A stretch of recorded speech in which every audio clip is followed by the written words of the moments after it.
हरियाणा कांग्रेस के साथ शुरुआत करते हैं क्योंकि इसमें एक बार फिर से तकरार बढ़ती नजर आ रही है। कुलदीप शर्मा ने दीपेंद्र हुड्डा पर कार्रवाई की मांग की है और इसको लेकर उन्होंने एक चिट्ठी लिख दी है।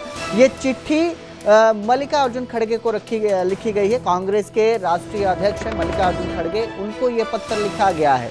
दरअसल सज्जन सिंह की मौत के बाद उनके लेकर दिए गए बयान को लेकर जो है ये सियासत गर्माती नजर आई है। एक बयान दीपेंद्र हुड्डा का सामने आया था और रोल मॉडल जो है उसका जिक्र किया गया था सज्जन सिंह को लेकर, और ये जब बयान सामने आया और बयान के बाद इस पर सियासत भी खूब होती नजर आई। इस पर अब कांग्रेस के अंदर से ही सवाल उठने शुरू हो गए हैं। ये जो चिट्ठी लिखी गई है, कुलदीप शर्मा ने चिट्ठी लिखी है, यानी कि कांग्रेस के अंदर से भी अब इस बयान पर सवाल उठ रहे हैं और इसी को लेकर चिट्ठी अब राष्ट्रीय अध्यक्ष तक पहुंची है। खड़गे को चिट्ठी लिखी गई है जिसमें दीपेंद्र हुड्डा को CWC से बाहर करने की मांग की गई है, कांग्रेस वर्किंग कमेटी से बाहर करने की मांग की गई है। कल चंडीगढ़ में प्रेस कॉन्फ्रेंस करेंगे कुलदीप शर्मा। पूरा मामला आपको बताया कि जैसे दीपेंद्र हुड्डा के एक बयान से जुड़ा हुआ है जिसमें उन्होंने सज्जन कुमार के निधन पर शोक जताते हुए कहा था कि हमारे पूरे देश में उनकी मिसाल दी जाती है। पूर्व कांग्रेस नेता सज्जन कुमार को 1984 में हुए सिख दंगों को लेकर कोर्ट ने उम्र कैद की सजा सुनाई थी। 20 अगस्त को जेल में ही उनकी मौत हो गई और इसके बाद ही ये बयान सामने आया है। दिलचस्प है कि पूर्व स्पीकर के इस लेटर को अटैच करते हुए भाजपा की प्रदेश अध्यक्ष डॉक्टर अर्चना गुप्ता ने भी अपने सोशल मीडिया अकाउंट पर एक पोस्ट की है। मेरे सहयोगी अंकित दुदानी हमारे साथ फोन लाइन पर जुड़े हैं। जी अंकित, तकरार कांग्रेस में नजर आती है अलग अलग मामलों में, लेकिन अब जो है ये मामला और तूल पकड़ता नजर आ रहा है। जिस तरह से बयान सामने आया था दीपेंद्र हुड्डा का, उसी को लेकर अब उन्हें CWC कमेटी से बाहर करने की मांग कर दी गई है चिट्ठी लिखकर। क्या अपडेट इसको लेकर? बिल्कुल, जहां भाजपा हमलावर थी वहीं अब कांग्रेस के नेता भी हमलावर हो रहे हैं और लगातार वो बात करें कुलदीप शर्मा की, पूर्व में स्पीकर के नेता हैं, उन्होंने भी दीपेंद्र हुड्डा के जो बयान है उसका विरोध किया है और कहा है कि पार्टी उसके ऊपर एक्शन ले। लेकिन पार्टी दो धड़ों में बटी हुई नजर आ रही है। वहीं राव नरेंद्र जो है प्रदेश कांग्रेस के अध्यक्ष हैं, वो ये कहते हुए नजर आते हैं कि ये उनका व्यक्तिगत बयान था और उनके पास कोई ऐसा लेटर नहीं आया है, जबकि कुलदीप शर्मा ने मल्लिकार्जुन खड़गे जो कांग्रेस के राष्ट्रीय अध्यक्ष हैं उनको लेटर लिखा है कि इस पर कार्रवाई की जाए और CWC से उनको बाहर किया जाए। तो कहीं ना कहीं ये मामला तूल पकड़ेगा, अभी आने वाले दिनों के अंदर और तूल पकड़ता हुआ नजर आएगा। कल कुलदीप शर्मा खुद प्रेस वार्ता करने भी चंडीगढ़ पहुंच रहे हैं और प्रेस वार्ता करके वो अपनी क्या बात रखते हैं वो अभी देखना होगा। लेकिन जो मामला एक सिख सेंटिमेंट से जुड़ा हुआ है वो अभी थमता हुआ नजर नहीं आ रहा है। जी बिल्कुल अंकित, आप हमारे वरिष्ठ सहयोगी हैं और काफी समय से हरियाणा की राजनीति से जुड़े हुए हैं, तो आपको क्या लगता है कि ऐसे में जो ये विवाद उठा है कांग्रेस के सामने, हाईकमान के सामने, क्या इसका हल रहेगा? चुनौती क्या रहेगी? कुलदीप शर्मा की मांग मानना या फिर इस विवाद को शांत करना? क्या हल सामने आ रहा है? बिल्कुल, मांग तो की जाती है लेकिन ऐसा नहीं है कि कोई कांग्रेस उनकी मांग मानती हुई नजर आएगी। लेकिन उसी का नतीजा आप देख सकते हैं कि दीपेंद्र हुड्डा खुद वीडियो से सामने आए और उन्होंने माफी तक मांगी, खेद प्रकट किया अपने बयान के ऊपर। तो कहीं ना कहीं पार्टी के अंदर जब आवाज उठने लगी तो कहीं ना कहीं उन्होंने भी ये मौके पे चौका लगाना उचित समझा कि अब क्यों नहीं जल्दी से माफी मांग ली जाए, और उन्होंने माफी मांग ली है। तो अब यही बात है, अब आने वाले दिनों के अंदर ये देखते हैं मामला। और जैसे मैंने जिक्र किया था कि सिर्फ कांग्रेस के अंदर से ही नहीं, बीजेपी भी इस पर निशाना साधती आ रही है। उन्होंने भी निशाने पर कांग्रेस को लिया जिस तरह से बयान सामने आया था। और भाजपा की प्रदेश अध्यक्ष डॉक्टर अर्चना गुप्ता ने अपने सोशल मीडिया अकाउंट पर एक पोस्ट की जिसका टाइटल लिखा था दीपेंद्र हुड्डा के खिलाफ कांग्रेस के भीतर उठी आवाज। तो बीजेपी तो हमलावर नजर आ ही रही थी, लेकिन अब कांग्रेस के अंदर भी ये कलेश जो है और बढ़ता नजर आ रहा है।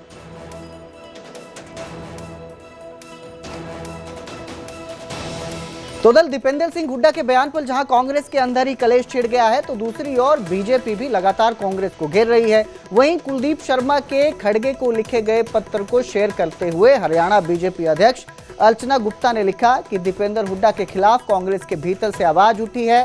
साथ ही उन्होंने लिखा कि दीपेंद्र हुड्डा को बाहर करने की मांग किसी विपक्षी दल ने नहीं बल्कि कांग्रेस के अपने वरिष्ठ नेता ने अपनी ही पार्टी के नेतृत्व से की है।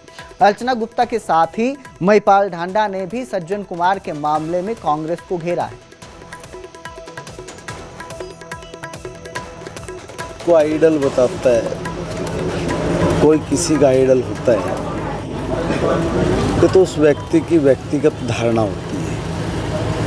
जो व्यक्ति चले गए उसके बारे में मेरे जैसे व्यक्ति का कुछ भी कहना नहीं बनता। उन्होंने तो कहा है कि हमारे वो आइडल है, मगर मैं ये कहूँगा व्यक्ति वही अच्छा होता है जो समाज के हर काम में, समाज की अच्छाई में अपनी सकारात्मक भूमिका निभाता है। हालांकि इस पूरे विवाद के बीच दीपेंद्र हुड्डा लगातार सफाई दे रहे हैं और उन्होंने पहले मीडिया में अपने बयान को लेकर सफाई दी और फिर अपने सोशल मीडिया पर भी एक वीडियो शेयर करके सफाई देते हुए कहा कि उन्होंने सज्जन कुमार के लिए रोल मॉडल जैसे शब्दों का इस्तेमाल ही नहीं किया। इसके साथ ही दीपेंद्र हुड्डा अपने बयान पर खेद भी जता चुके हैं और बार बार ये कह रहे हैं कि उनके बयान को जो है वो गलत तरीके से पेश किया जा रहा है, जबकि उन्होंने इस तरह से कोई बात ही नहीं कही है।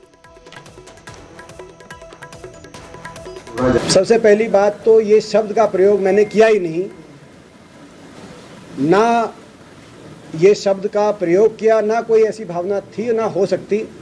ये मेरे मुंह में डाला जा रहा है उन लोगों द्वारा जो भाईचारे को तोड़कर और अपनी राजनीति करना चाह रहे हैं। मेरी कोई भावना, जो मैंने कहा, कोई भावना किसी को भी ठेस पहुंचाने की नहीं थी। जो मुझे जानते हैं उनको पता है कभी भी मेरी कोई भावना ठेस पहुंचाने की नहीं रही। जहां तक सिख समाज की बात है, लोग जानते हैं कि आज तक हमेशा सिख समाज का हमने साथ दिया हर तरीके से।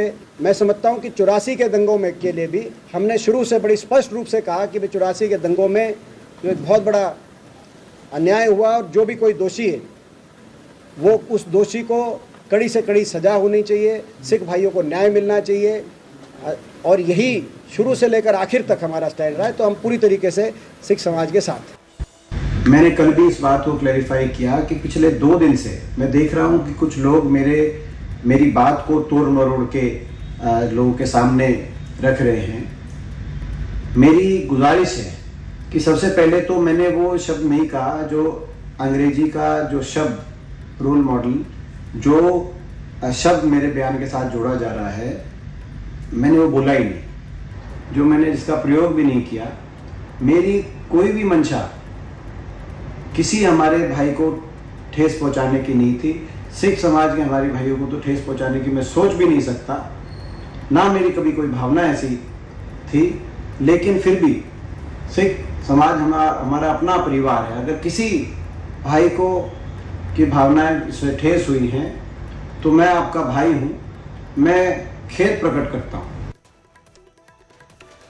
तो ठीक है, बार बार सफाई दी जा रही है दीपेंद्र हुड्डा की तरफ से और कहा जा रहा है कि उन्होंने इस तरह का कोई भी बयान नहीं दिया है। उधर इनेलो अध्यक्ष अभय चौटाला भी कांग्रेस पर हमलावर होते नजर आए हैं। उन्होंने दीपेंद्र हुड्डा के बयान पर बोलते हुए कहा कि दीपेंद्र हुड्डा का बयान कांग्रेस के सिखों पर किए अत्याचार की सच्चाई है। उन्होंने यह भी कहा कि हरियाणा में सिखों की बड़ी तादाद में और आने वाले समय में ये सभी कांग्रेस को सबक सिखाएंगे। साथ ही इस दौरान अभय चौटाला भूपेंद्र सिंह हुड्डा को भी चेतावनी देते नजर आए हैं। तो के बेटे ने कहा कि हमारा मॉडल रोड है, इसका मतलब सीधा है कि ये लोग जो है 84 के दंगों के बहुत बड़े दोषी है। इन्होंने पर्टिकुलर सिख कम्युनिटी को टारगेट किया, उस वक्त जलाया, गले में टायर डाले, मारा। हमने कभी ये नहीं कहा सज्जन कुमार दोषी।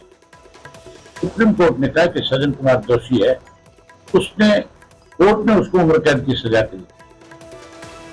इसको कोर्ट ने दोषी ठहराया, आप उसको रोल मॉडल कहते हो। इससे ज्यादा शर्म की बात नहीं हो सकती। तो एक और दीपेंद्र सिंह हुड्डा के बयान को लेकर कांग्रेस के अंदर ही घमासान छिड़ा हुआ है। कांग्रेस के अपने लोग ही सवाल उठा रहे हैं और ये सिर्फ हरियाणा कांग्रेस सवाल नहीं उठा रही है, बल्कि अगर हम पंजाब कांग्रेस की बात करते हैं तो वहां भी सवाल उठाए जा रहे हैं। लेकिन इधर फरीदाबाद में कांग्रेस की बैठक में कांग्रेसी आपस में ही भिड़ते भी नजर आए हैं। कांग्रेस के संगठन सृजन अभियान को लेकर आयोजित बैठक के बाद पार्टी के ही 2 नेताओं के बीच विवाद हो गया। बताया जा रहा है कि बैठक खत्म होने के बाद भारत अरोड़ा और ईशान कथूरिया के बीच किसी बात को लेकर कहासुनी हो गई और देखते ही देखते ये कहासुनी विवाद में बदल गई और इसकी तस्वीरें भी सामने आई। आप देख सकते हैं कांग्रेस के अंदर ही ये सारा कलेश होता नजर आ रहा है। फरीदाबाद का ये वीडियो है जहां पर आपस में कांग्रेसी कार्यकर्ता भिड़ते नजर आए हैं। कांग्रेस के संगठन सृजन को लेकर यह अभियान था। जानकारी के मुताबिक बैठक खत्म होने के बाद भारत अरोड़ा और ईशान कथुरिया के बीच किसी बात को लेकर कहासुनी होती है और ये कहासुनी देखते ही देखते इतनी बढ़ जाती है कि विवाद हो जाता है। और ये जो बैठक थी ये इसका मुख्य उद्देश्य जो है ये बताया जा रहा है कि संगठन की मजबूती के लिए था, लेकिन मजबूती की जगह यहाँ पर तकरार होता है, विवाद होता है, आपस में झगड़ने पर उतर आते हैं। तो कांग्रेस में अलग तरह का ये एक और कलेश देखने को मिलता है। एक तो शुरू हुआ है बयान से लेकर, दीपेंद्र सिंह हुड्डा ने जो बयान दिया उसके बाद अब कांग्रेस के लोग ही उस बयान पर सवाल उठा रहे हैं। दूसरा, संगठन को मजबूत करने के लिए बैठक की जाती है, गठन सृजन अभियान के तहत बैठक होती है, लेकिन उसमें मजबूती की जगह विवाद भड़कता नजर आता है।